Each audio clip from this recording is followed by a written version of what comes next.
Boa tarde, me chamo Isaías e estamos aqui hoje para apresentar o projeto referente ao trabalho de conclusão de curso do Grupo 1 de Laboratório, que possui como membros André Luiz, Bárbara Cristina, Emanuele Silva, Isaías Samuel, Lívia Neves e Vitória Santos, que possui o seguinte tema: desenvolvimento de copos plásticos biodegradáveis a partir de blendas constituídas de amido de milho e acetato de celulose extraída da casca do arroz, que possui como orientadoras as professoras Aline Ramos e Thaís Tassiano. Bom, agora vamos à apresentação.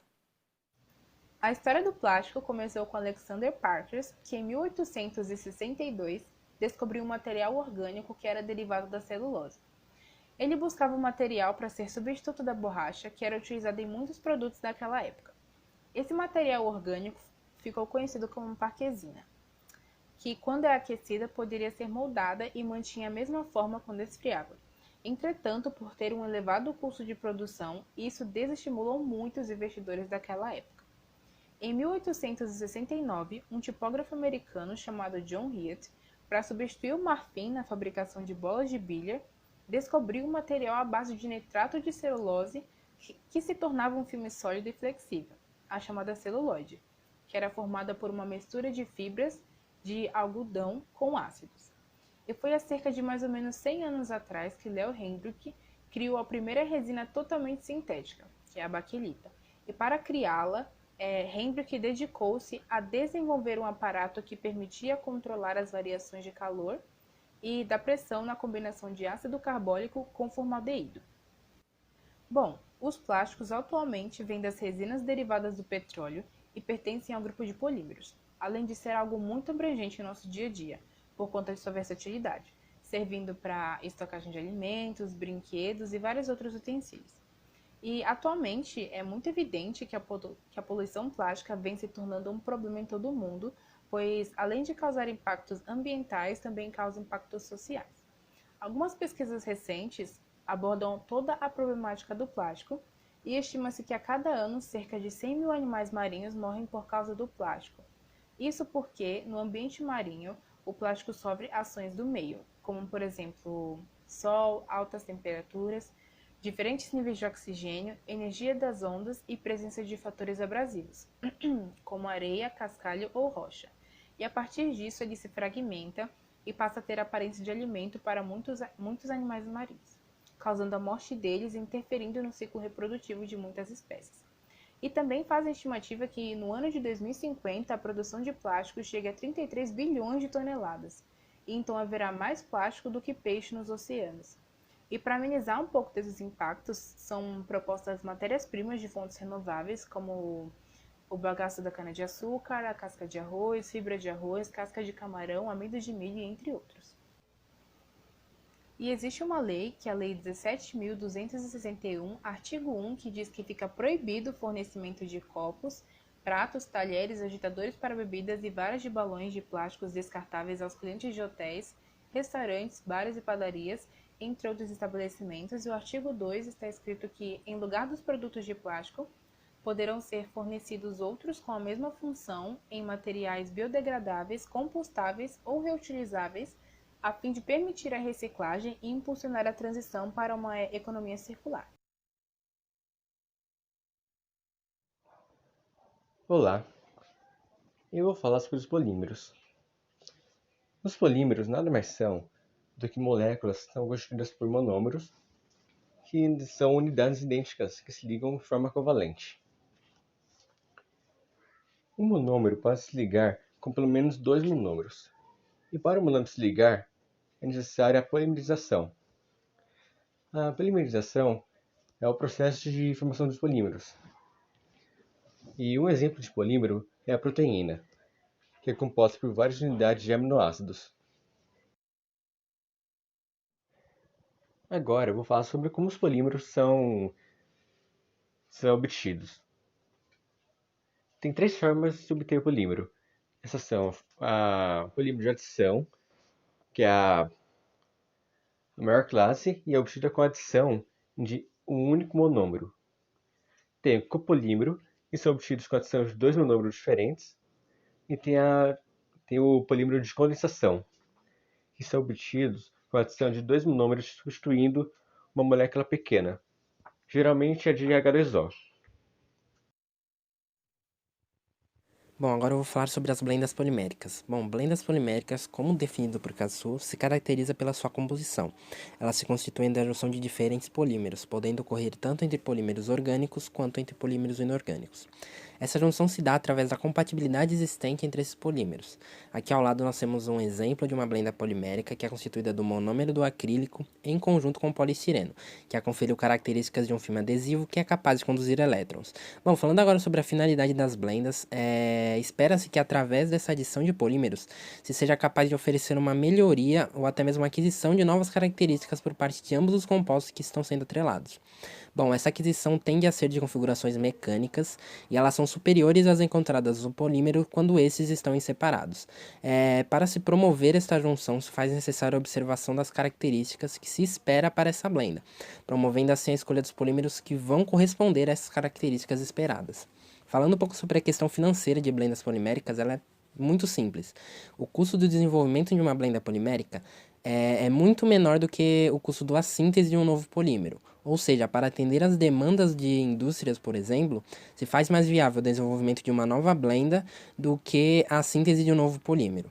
Falando um pouco agora sobre as caracterizações das blendas, são três as principais. A primeira delas é a categoria das blendas immiscíveis.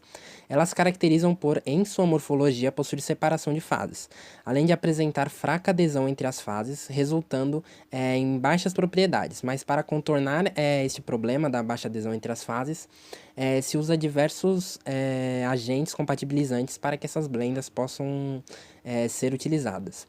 A segunda classe de blendas são as compatibilizadas. Elas são blendas também immiscíveis, só que elas apresentam propriedades físicas macroscopicamente uniformes. Isso ocorre através da forte interação química entre os polímeros que compõem essa blenda, proporcionando então a forte adesão entre as fases dessa blenda. E as miscíveis, que são blendas poliméricas que apresentam apenas uma fase em sua mistura. Os biopolímeros são polímeros naturais ou copolímeros que são produzidos por seres vivos ou obtidos de matérias-primas que provêm de fontes renováveis. Celulose, amido, quitina, proteínas, ADN e ARN são exemplos de biopolímeros, nos quais as unidades monoméricas são açúcares, aminoácidos e nucleotídeos, que podem ser encontrados desde a estrutura do DNA até muitos produtos usados para a fabricação de embalagens plásticas. Enquanto as fontes fósseis, como o petróleo, podem levar milhares de anos para se formar, as fontes renováveis são chamadas assim por apresentar os ciclos de vida consideravelmente menor. Bom, o uso desses biopolímeros tem crescido devido ao fato de se encaixarem perfeitamente no ramo e no pensamento de sustentabilidade, que, de acordo com a Comissão Mundial do Meio Ambiente e Desenvolvimento, um desenvolvimento sustentável é aquele que atende às necessidades do presente, sem comprometer a habilidade das gerações futuras de atenderem às suas necessidades, pois os impactos que os processos de extração e refinaria utilizados para a produção de polímero que são provenientes do petróleo causam são muito grandes no meio ambiente, e também por fatos econômicos, como a escassez do petróleo, que acaba resultando em um grande aumento de preço. A celulose é um polímero e é o principal polissacarídeo estrutural das plantas. A celulose é constituída por vários monômeros de glicoses ligados entre si e é a principal responsável pela rigidez e a forma das plantas. Como mencionada, a celulose ela tem origem vegetal e se encontra principalmente na parede celular das plantas, lhe garantindo essa rigidez. A principal forma de extração da celulose é pela madeira, porém tal processo é longo e complexo, já que é necessário primeiro a remoção da lignina para que assim possa se remover a celulose, além de trazer vários problemas ambientais, como por exemplo o desmatamento. Porém, a celulose é muito importante no âmbito industrial por conta da produção de papel e também é muito importante para a produção de novas substâncias, como por exemplo o acetato de celulose, que será mencionado no próximo slide. Falando agora um pouco sobre a acetocelulose, conforme Botaro, o acetocelulose é o éster orgânico mais importante produzido a partir da celulose, já que o mesmo apresenta grande importância comercial. O mesmo é utilizado largamente nas indústrias têxteis como formador de fios, além de que também é usado nas indústrias de plásticos como formador de fios transparentes e resistentes, assim como também é usado como formador de cápsulas para a indústria farmacêutica. O acetocelulose apresenta um diferencial que são seus grupos de hidroxilas.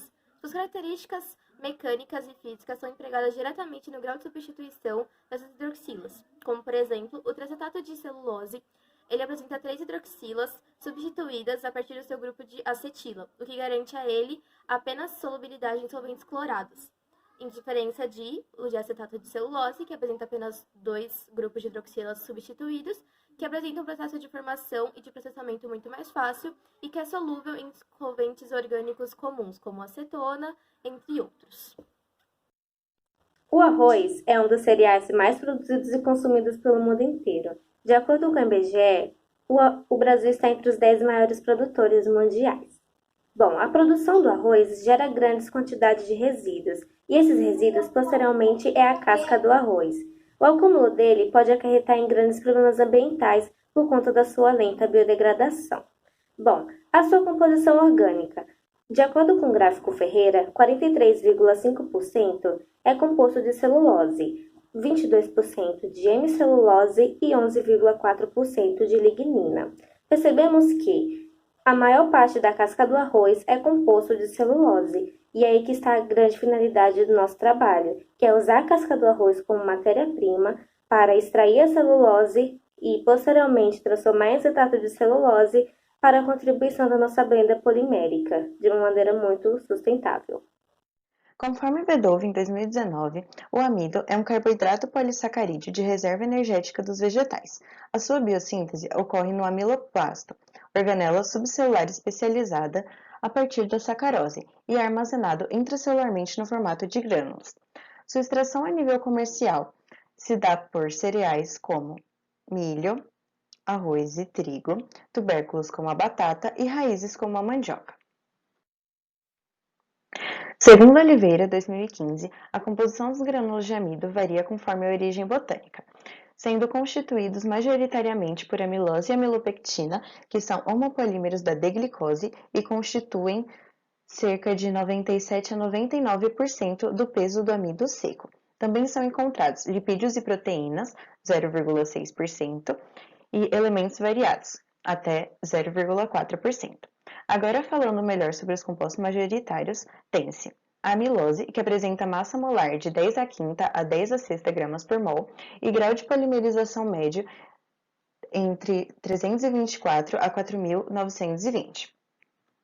A molécula de amilose apresenta estrutura linear, onde unidades de glicose são unidas por ligação glicosídica alfa-1,4 e se conforma como hélice. Já a amilopectina apresenta massa molar variando na ordem de 10 a sexta a 10 a nona gramas por mol e grau de polimerização médio entre 8 vezes 10 ao cubo a 13 vezes 10 ao cubo. A molécula de amilopectina apresenta unidades de glicose unidas por ligações glicosídicas alfa-1,4 e alfa-1,6. As cadeias de amilopectina podem se conformar de 3 formas, sendo o tipo A formado por ligações glicosídicas alfa-1,4 sem ramificações, o tipo B apresentando ligações glicosídicas alfa-1,4 e alfa-1,6 e o tipo C semelhante ao B, porém com terminal redutor. Portanto, cada molécula de amilopectina apresenta apenas uma cadeia do tipo C, e a cristalinidade do amido se deve basicamente à molécula de amilopectina, já que o formato de hélice da amilose dificulta a sua interação regular com outras cadeias.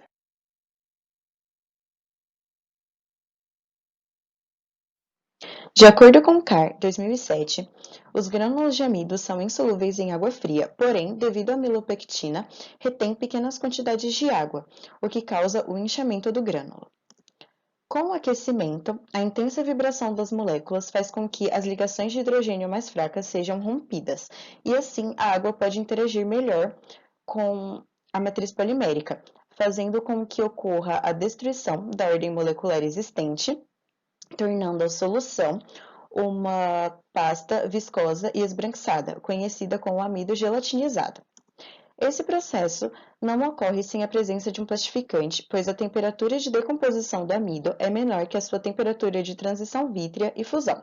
O plastificante é uma substância que atua enfraquecendo as interações moleculares existentes, agregando mais mobilidade à cadeia.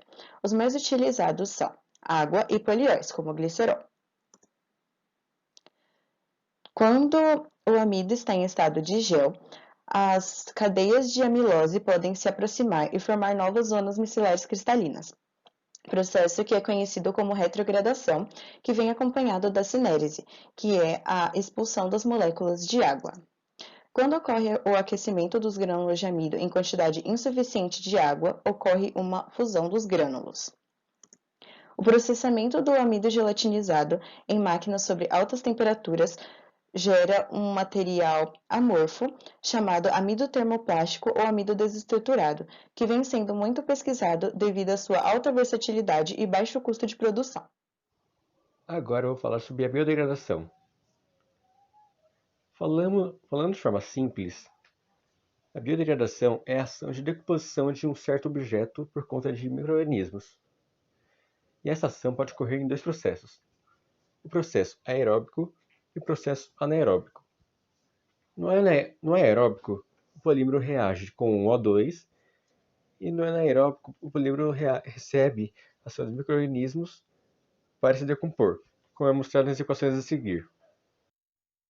E os nossos objetivos? Os objetivos gerais consistem na produção de um copo biodegradável, produzido a partir de uma blenda polimérica, obtido do acetato de celulose e extraído da casca do arroz e do amido comercial. E dentre os objetivos específicos está a solução da nossa problemática relacionada à lei do uso contra plásticos não biodegradáveis, e cabe também ao nosso objetivo específico o estudo e revisão de matérias-primas, e também constituído pela metodologia a purificação efetiva da casca do arroz e suas caracterizações, tal como a obtenção do acetato de celulose para blendas e suas referentes caracterizações, também a moldagem e a confecção de copos, englobando mais uma vez suas caracterizações e, por fim, o teste da biodegradabilidade. Bom, a metodologia será iniciada com a purificação da casca do arroz com a finalidade de remover a lignina. Bom, esse método foi baseado em Meirelles. Primeiramente, será necessário lavar e filtrar a massa da casca do arroz e, posteriormente, adicionar hidróxido de sódio com a concentração de 1,5 mol por litro.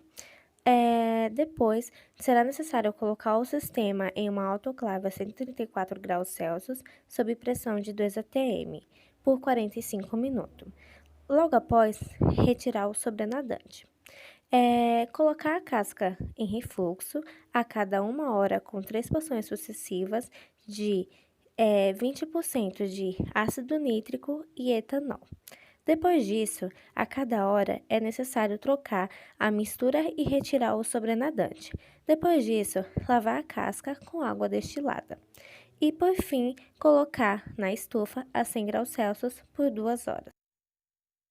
Passando agora para o teste de caracterização da casca de arroz já produzida, prevê-se que para o teste de teor de umidade, que foi conduzido a partir da norma NREL, começaremos pesando beckers de 25 ml previamente secos para futura análise, assim como pesando nesses beckers 1 grama da nossa amostra, que é a casca de arroz, e pesando as mesmas. Após pesagem, essas amostras serão levadas à estufa a 100 graus, a da secagem em peso constante, e por fim serão pesadas novamente. Após toda a parte prática, será realizado o cálculo de teor de umidade, que consiste em M2 menos M3 dividido por M2 menos M1 vezes 100, no qual M1 seria a massa do becker vazio, pesado na primeira etapa, M2 a massa da amostra úmida mais M1, e M3 a amostra seca, que foi realizada depois da secagem na estufa, mais M1, multiplicado por 100 para gerar nossa porcentagem. Passando agora para o nosso segundo teste de caracterização, que consiste no teste de teor de cinzas, procedido por Ayala 2012, prevê-se que começaremos calcinando cadinhos de porcelana já pesados e enumerados de 50 ml, e após tal calcinação, pesaremos 1 grama da nossa amostra, que é a casca de arroz, nos mesmos, e depois calcinaremos as cascas já posicionadas nos cadinhos a 800 graus por 2 horas. Após tal calcinação, os cadinhos serão transferidos para um dessecador, no qual eles serão pesados, e depois sofrerão outra calcinação de 15 minutos, apenas para avaliação e análise de massa constante.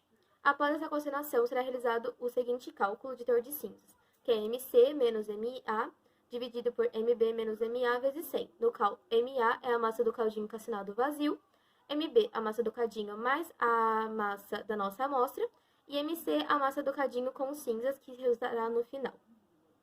Passando agora para a obtenção da celulose, cabe dizer que, segundo Frade, a principal fonte de obtenção da celulose é por meio da extração da madeira.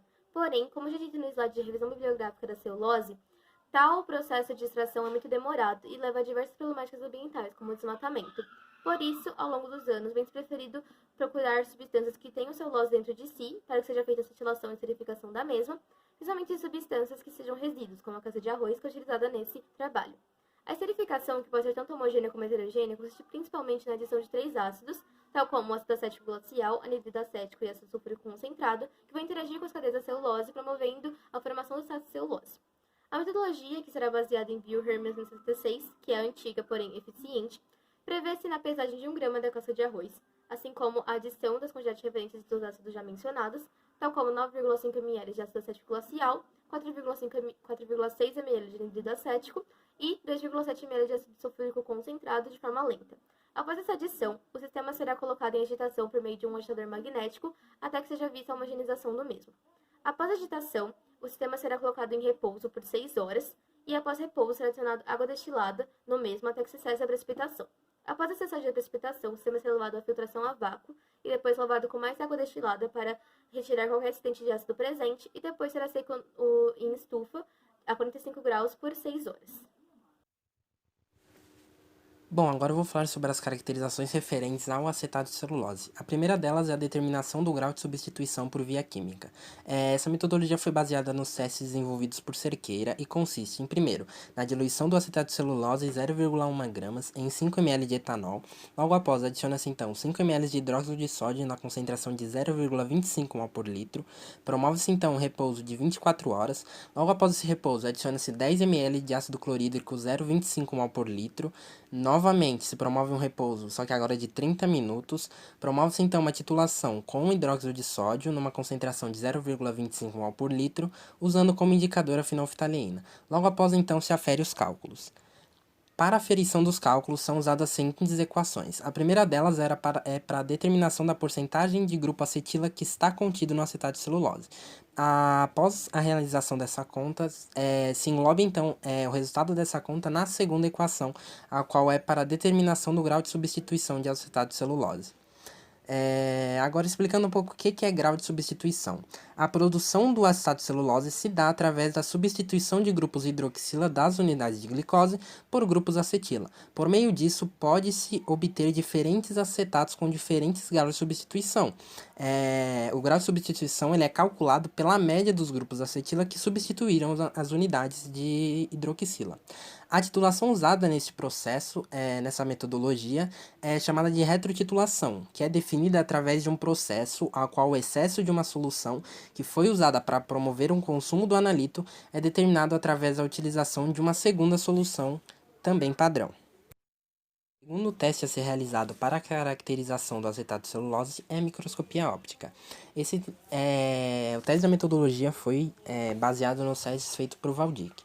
Consiste em, primeiramente, diluir o acetato de celulose na quantidade de 0,1 gramas em 5 ml de álcool. Logo após, então, se adiciona essa solução à lâmina por meio da técnica de esfregaço. Aloca-se essa lâmina na platina do microscópio, logo após se fecha com a presilha. Ajusta-se, então, as lentes objetivas, buscando, assim, uma melhor resolução. Após esse ajuste, observar, então, possíveis mudanças de fase, a orientação das fibras e também a uniformidade dessas fibras. Logo após, então, promover uma análise desses resultados observados por meio de testes qualitativos. Para a elaboração dos copos, foram estipuladas 2 relações de proporção entre os componentes das formulações, considerando sólidos, amido e acetato de celulose, e água. Nas formulações 1, 2 e 3 foi utilizada a proporção 40% de sólidos e 60% de água. E nas formulações 4, 5 e 6, 60% de sólidos e 40% de água. Em todas as formulações, a quantidade de glicerol a ser utilizada foi calculada a partir de 1% da quantidade de matriz polimérica, que é o amido. O procedimento para a confecção dos copos será realizado com base nos métodos utilizados por Marengo em 2013, e as quantidades de reagentes utilizadas serão quantidades suficientes para a realização da triplicata de uma formulação.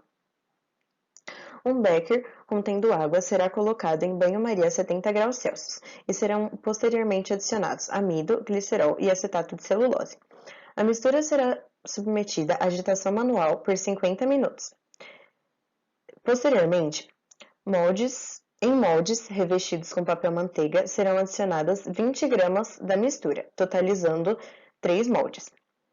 Estes moldes contendo a mistura serão colocados na estufa a 80 graus Celsius por 25 minutos. Posteriormente serão desmoldados e colocados novamente na estufa por 25 minutos a 80 graus Celsius. E o resfriamento dos copos ocorrerá em temperatura ambiente. Eu vou falar sobre a caracterização referente. Dentro do sistema, vou falar sobre a espessura, densidade, a massa e a capacidade de absorção de água. Para a espessura, ela nada mais é do que a grossura do objeto. Para fazer o teste de espessura, nós iremos utilizar micrômetro manual. O copo será posicionado no meio do micrômetro e assim será girada chaves. E quando o aparelho chegar ao seu limite, serão lidas as medições e anotadas. Para descobrir a densidade do copo, ele será pesado e terá sua massa anotada. Após isso, o copo será colocado numa proveta de 1000 ml com água, para que a água da proveta seja deslocada. Após isso, será anotado esse deslocamento e assim será usada a fórmula para descobrir a densidade da água, densidade do copo, onde D é densidade, M massa e V volume, como mostra na equação a seguir. Já para medir a massa dos copos, eles serão pesados e os dados serão colocados numa tabela, para assim fazer uma comparação. No fim, os dados da comparação serão anotados. Para a capacidade de absorção de água, o CAA é o teste que determina o quanto o copo é capaz de absorver de água. E para descobrir, o grupo vai pegar um becker de 100 ml e encher com água destilada. Depois, diferentes copos serão imergidos em tempos diferentes. Após esse tempo, ele será seco, retirando o excesso de água e por fim será pesado.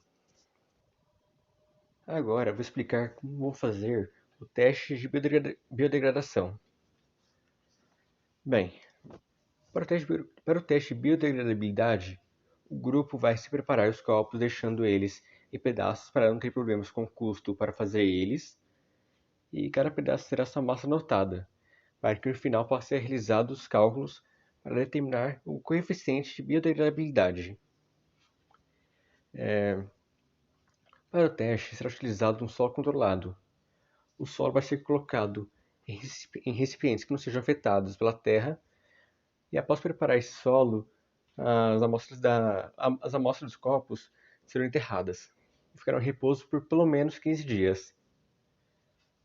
Depois desses 15 dias, as amostras vão ser desenterradas e limpas a seco, utilizando um pincel de preferência de cerdas macias para não quebrar ou desgastar as amostras. As amostras serão pesadas novamente e terão suas massas anotadas. E por fim, para descobrir o coeficiente de biodegradabilidade, será utilizado a fórmula apresentada neste slide, onde massa inicial será subtraído pela massa final e depois será dividida pela massa inicial e por fim multiplicada por 100.